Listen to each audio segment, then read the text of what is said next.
We would call my mother and the phone was disconnected. This was just the beginning of the problems Lynn West found her mother and stepfather had fallen into. That was a big red flag. My mother has always paid her bills. She's very careful about money. So we couldn't reach her.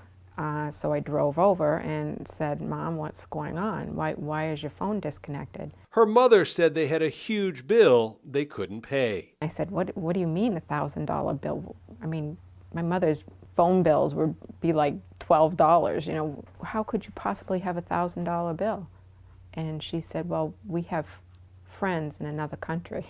Lynn soon realized her parents were caught in a vicious lottery scam, and they truly trusted the voice on the phone more than her own family. They were so gullible and so vulnerable that he could just morph into one thing after another. He would praise my mother, and "You're the mom I never had, and I love you so much." Originally, the voice on the phone said they had won a $3 million sweepstakes and a Mercedes-Benz, and all they had to do was pay the fees and taxes.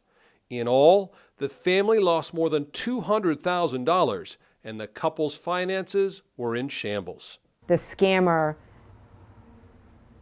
is a psychological mastermind. He can get inside the head of these people, and they think that they are in control, but they are under some sort of spell with him. Lynn and her siblings held interventions, involved authorities, anything to keep her parents from sending money. As they were willing to participate in whatever it was, there was nothing I could do unless they could be deemed incompetent, which my mother and her husband were not.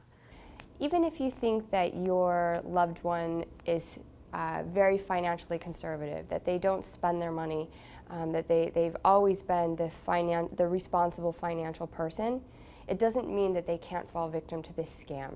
Postal inspectors say there are some warning signs to look for, such as notes with phone numbers or odd names. Green dot cards lying around, stacks of them. They'll usually hang on to those because the criminal doesn't need the actual card, he just needs the number on the back. Inspectors say, remember, these con artists are merciless. Such a terrible, terrible thing to happen to my sweet, kind mother that would never do anything to anyone, would never hurt anyone else. It is such a cruel way for her to end up in her last years.